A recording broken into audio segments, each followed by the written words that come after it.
우리는 연어를 무한리필로 팔면서 육회도 먹을 수 있는 브랜드를 해보자. 융합이 딱 된 거죠. 그래서 탄생한 게 유쾌한 연어. 처음부터 장사가 좀 됐나요? 그냥 난리가 났어요.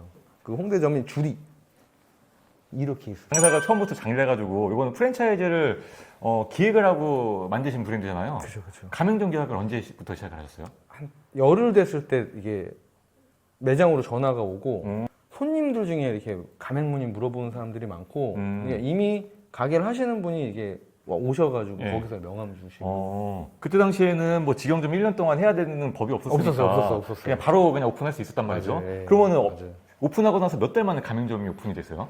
뭐 한 달도 아닌 것 같아요. 거의 바로 네. 그냥 오픈을 하는데 맞아요. 뭐 광고하거나 뭐 이런 게 아니라 없었어요. 네, 그냥 예. 막 와가지고 막 내달라고 하니까. 맞아요. 아니 근데 유쾌한 언어가 되게 빠른 시간에 100호점 그냥 넘어버렸잖아요. 맞아요. 그게 1년도 안 됐어요. 8개월? 진짜 빨리 넘어가네. 맞아요. 아니 근데 특별한 마케팅 없이 그냥 입소문만으로. 맞아요. 근데 이렇게 잘 되는 브랜드 뭐 100호점도 그냥 훌쩍 넘어가는데 좀 갑자기 브랜드를 놓고 다른 데로 떠나셨다고. 그러니까 그때 제 나이가 36살 정도였거든요. 예. 그 당시에 제가 이렇게 돌이켜보면은 경영적 능력이 많이 부족했던 거죠. 예를 들면 그때 고난이 항상 닥치잖아요. 뭘 하다 보면.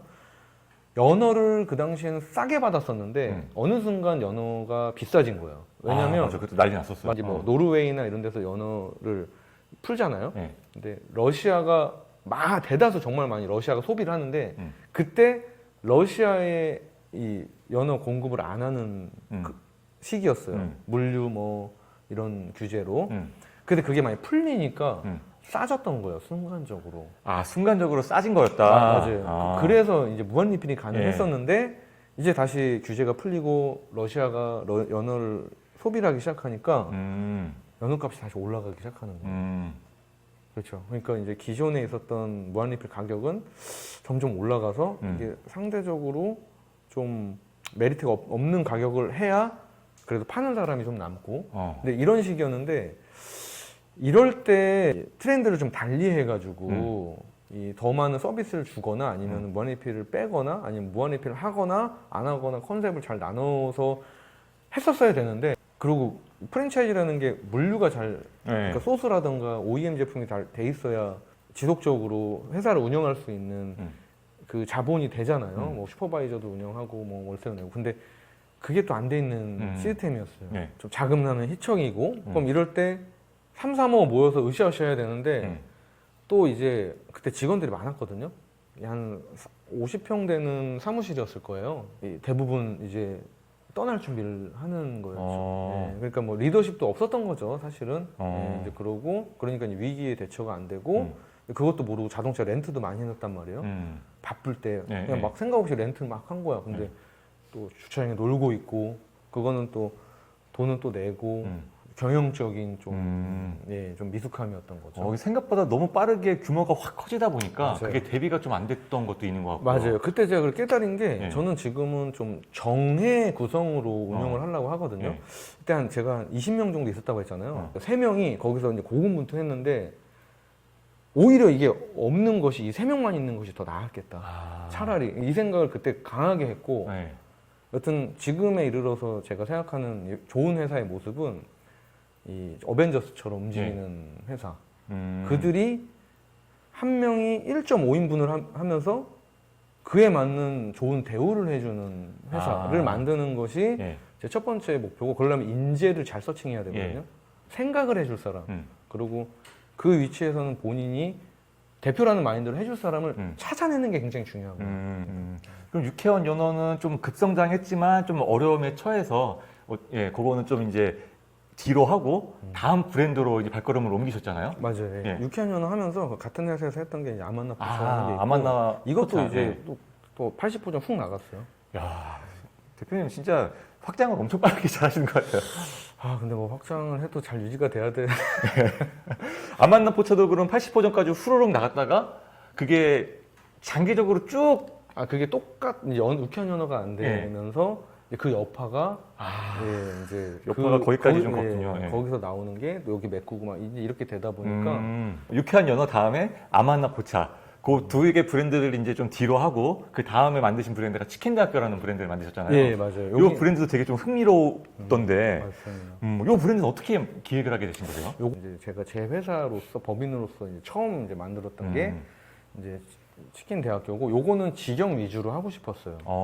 그래서 대표님도 아시겠지만 가맹 사업을 하다 보면 이제 좀 그때 좀 힘든 게 있잖아요. 지치셨던 타이밍일 수 있죠. 맞아요. 그때. 그래서 직영점을 많이 하고 싶다. 이제 이런 마음으로 계획을 했는데 뭘 할까 이렇게 고민을 하다가 치킨을 한번 해보고 싶은데 이미 치킨은 내노라 하는 브랜드가 너무 많잖아요. 뭐 A급 브랜드, B급 브랜드, C급 브랜드 너무 많은데 거기에 내가 선뜻 들어간다 해서 뭐가 달라지겠나 이러다가 그래도 닭은 한번 해보고 싶다는 생각이 들었는데 그럼 닭으로 뭘 해볼까? 치킨 브랜드 검색해서 뭐 조사하고 찜닭 브랜드, 뭐 닭볶음탕 하다 보니까 닭 요리 전문점, 찜닭이나 치킨, 닭볶음탕을 한 냄비에서 한 번에 나갈 수 있게끔 하면은 이런 건 또 없지 않나? 이 생각이 든 거예요. 그러면 문제는 뭐다? 전문점 느낌이 안 산다. 그럼 전문점이 아니고 재미있는 요소로 가면은 그거를 상쇄시켜주고 오히려 이게 개성으로 될 것이다. 이런 생각에 상호를 치킨 대학교로 지은 거예요. 그럼 대학교 가면 학과가 있잖아요. 그렇죠? 뭐 물리학과, 뭐 경영학과. 저는 닭볶음학과, 찜닭학과, 치킨학과 이런 식으로 재미를 주면 꼭 전문점 타이틀을 버려도 하나의 좀 카테고리가 될 거라는 생각을 했던 거죠. 그래서 그렇게 이제 시작이 됐던 브랜드입니다. 뭘 만드시더라도 항상 믹스와 융합을 하시는군요. 맞아요. 결국에는 제가 잘할 수 있는 건 융합밖에 없다. 트렌드를 읽어서 개발해가지고 익숙한 걸 낯설게 보이게 하고 낯선 걸 익숙하게 보이게 하면서 하는 그 고민을 하는 것이 훨씬 이롭다. 요번에 그럼 치킨대학교도 딱 만들자마자 바로 장사가 잘 됐나요? 이것도 거의 바로 잘 되긴 했는데 이거는 언론에 굉장히 많이 나왔어요. 뭐 생생정보, 오늘 저녁, 하물며 뭐 일본 니혼 TV 그리고 태국 채널 3, 태국의 또 MBC라고 불리는 게 채널 3거든요. 뭐 이런 것들에서부터 막 언론에 계속 와서 촬영 요청이 들어오니까 돈 내고 나간 거 아니고요? 아니요. 그럴 돈이 어디 있어요. 그거 하물며 그것도 나갔어요. SBS 스페셜. 아니 뭐가 그렇게 특별했길래 막 방송국에서 막 이게 기획했을까요? 검색하면 나오는데 찜치닭이라고 비주얼이 굉장히 독특해요. 그러니까 한 냄비에 반은 찜닭, 반은 볶음탕, 그 위에 치킨 올려주고 이게 타이틀을 일석오조 찜치닭 이렇게 적거든요. 이게 뭐야? 찜닭이랑 치킨이랑 닭볶음탕 먹고 찜닭 쪽에는 짜파게티를 끓이고 닭볶음탕 쪽에는 너구리를 끓여주는 거예요. 그러면 3개를 먹고 라면이나 볶음밥도 그러니까 5개를 먹을 수 있잖아요. 5개가 한 냄비 위에 올라가는 비주얼인가요? 아니요, 3개는 한 번에 먹고 2개는 볶아서 먹는 식. 그러니까 이거를 보여주니까 재밌잖아요. 그러니까 이제 작가분들이 연락이 소재가 되니까 이게 그 연락이 오는 거예요. 경험적인 재미를 주는 거죠. 그러면 방송에 나오기 시작하면서 장사가 잘 되기 시작한 건가요? 그때 막 오늘 저녁 이런 데 나가니까 막 제주도에서도 오고 막 그때 줄이 막 이제 그때는 제가 이제 마케팅을 안 했는데 그때 이제 가맹문의가 또 그거 보고도 많이 들어왔죠. 아니 대표님 보면은 장사 처음에 시작하면은 잘 되든 안 되든 일단 매장 매출을 올리는 거는 끝장나는 것 같거든요. 제가 근데 매출을 올리려고 생각은 안 하는 것 같아요. 그러면 어떻게 재밌게 그냥 하자. 재밌게 하자. 그러니까 오고 싶은 가게를 만들자 이거예요. 그러니까 메뉴 구성도 오게 하는 하나의 요소인데 내 마음 자체가 이 공간을 손님으로 하여금 오게끔 하는 이렇게 하면은 보이는 게 많아요. 뭐 그러니까 전단지를 뿌려서 돈을 벌려고 하면 안 되고 내가 이 공간은 재밌는데 이걸 알리고자 하는 게 전단지고 SNS지. 이 주객이 전도돼서 돈을 벌기 나는 우울한데 돈을 벌기 위해 전단지도 뿌려야 되고 뭐 SNS도 해야 돼 이게 저는 아니라고 생각해요. 순서가. 그러니까 대표님 예전에 막 전단지 뿌릴 때도 그냥 형식적으로 전단지 뿌리면서 오게 하는 게 아니라 아니었어요. 진짜로 오게 만들기 위한 장치를 막 쓰고 맞아요. 있었잖아요. 그래서 제가 그때 치킨대학교 할 때 전단지가 자료화면 나갈지 모르겠지만 자료면 상장이었어. 상장. 그 상장 치킨대학교 귀하는 뭐 닭을 이렇게 상장처럼 똑같이 생기고 뒤에 이제 쿠폰을 해주면서 손님한테 줄 때 드시러 오세요 이게 아니고 상장 수여합니다 이렇게 드리는 거예요. 그리고 그러니까, 모자도 이 닭 모자 같은 거 쓰고 그럼 전단지 그냥 딱 받으면 하고 이렇게 버리잖아요. 그렇죠. 근데 상장 소유합니다. 이러면 뭐예요? 그러면 상장이라고 써 있어요. 네. 자, 축하합니다. 네. 기아는 보면 막 웃어요. 네. 그러면 자, 여기 치킨 대학교라고 찾아오시면 맥주 500 무료로 드릴게요. 개강했으니까 놀러 오세요. 하면서 하면은 웃으면서 키득키득 가는 거죠. 내 가게에 대한 어떤 경험이나 그 느낌이 나는 걸 재미를 줘야 돼.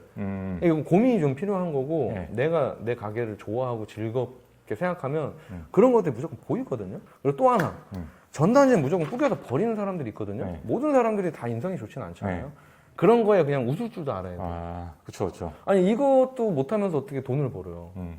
장사하려고 그러면 좀 그런 넉살 같은 것도 있고 있어야 네. 돼. 예. 저는 네. 진짜 이게 오늘 그 상태가 안 좋다. 네. 그러면 제가 치킨 한 마리 튀겨드릴게요. 오세요.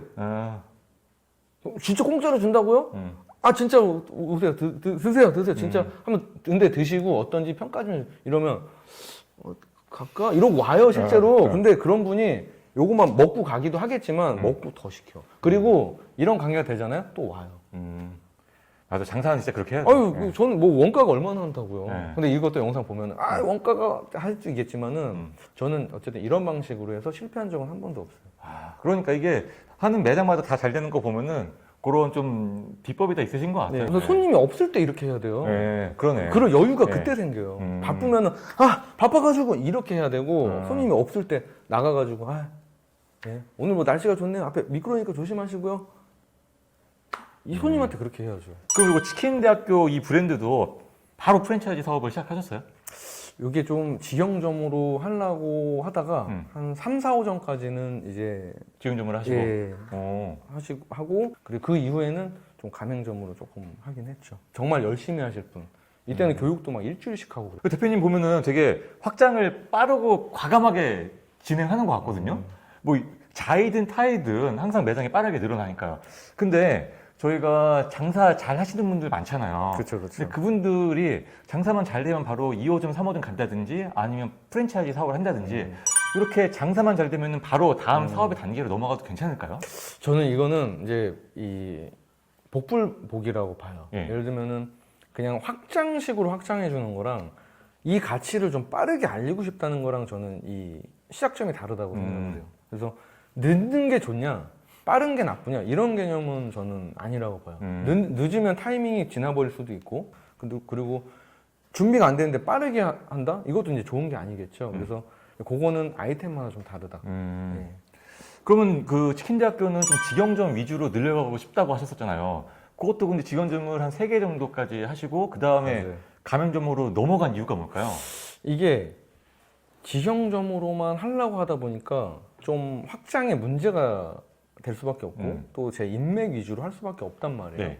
이제 그리고 가맹 문의가 굉장히 많이 들어왔는데 네. 이게 처음에는 고사를 하다가 이 너무 이제 해보고 싶다 이런 분들 왜 안 되냐 그러면 이제 고민을 하다가 그러면 정말 우리처럼 똑같이 할 수 있으면은 내가 고민을 해보겠다 이러면서 들어와서 일을 하고 그리고 실제로 뭐 빙고 게임 같은 것도 시켜보고 이제 손님들한테 정말 전단지 뿌리는 것도 시켜보고 해서 좀 이 런칭을 해주자 예, 이런 식으로 했고 예. 그게 또 괜찮게 되긴 했어요. 그런 식으로 잘 되고 이슈도 SNS도 많이 올라오기도 하고 그럼 지금은 직영점 사업보다는 프랜차이즈 사업을 주로 하시잖아요. 지금은 그렇죠. 그러면은 아무래도 직영점만 늘리는 사업 모델보다는 프랜차이즈 사업이 더 좋다고 판단을 하셔서 그렇게 하는 이게 것일까요? 솔직히 제가 뭐 여기에 대해서는 이 케바케인 것 같아요. 그리고 관성의 법칙이 좀 따르는 것 같아요. 예. 저는 좀 제한을 두는 스타일은 아니에요. 예를 들면 뭐 외식 잘하시는 대표님들을 이렇게 만나보면은 뭐 크게 레스토랑 위주로 하시는 분 있고 뭐 포차 위주로 하시는 분 있고 분식 위주로 하시는 분 있는데 저는 이게 다 경계가 없다 생각하거든요. 저 자체가 이제 외식의 어떤 그런 전문가가 아니다 보니까 그냥 재밌으면 요렇게 저렇게 믹싱하고 해가지고 이런 재미를 선사하겠다. 이제 이런 식으로 하다 보니까 이게 펼쳐지는 식으로 그게 또 괜찮은 것 같으면 쭉 가는데 이게 요거는 이 브랜드는 가맹을 하겠다. 저 브랜드는 직영을 이런 건 없어요. 그냥 재밌게 하다 보면 방향성이 보이고 그쪽으로 가다 보면 괜찮게 힘을 받으면 그냥 이제 가는 거야. 예, 그래서 이게 저의 스타일인 것 같아요. 그래서 오히려 규정을 하게 되면 예. 저는 솔직히 좋아하진 않아요. 일단 하나 만들어 보고 맞아요. 만들어 보고 직영 좀 늘릴 수 있으면 늘려보고 그렇죠. 가맹점이 근데 막 하겠다고 들어오면 그걸 또 할 수도 있고 그렇죠. 예. 가맹을 이제 해야지 이건 아니고 15개까지 있었는데 네. 이게 그 당시엔 제가 다직영이라 그랬어요. 그러니까 그러다 보니까 이제 지분 직영도 있고 그리고 나머지는 이제 지분이 아닌 가맹점도 있는데 이제 그만큼 좀 이제 확실하게 하고 싶은 분들 위주로 이제 했던 거죠. 아 진짜 엄격하게 네. 그 브랜드도 사실 뭐 광고를 막 한 것도 아닌데 막 그쵸. 찾아가지고 가맹도 한다 그러고 맞아요. 되게 사업이 잘 됐잖아요. 맞아요. 근데 승승장구해야 될 타이밍에 오히려 나락을 가셨다고. 네, 맞아요.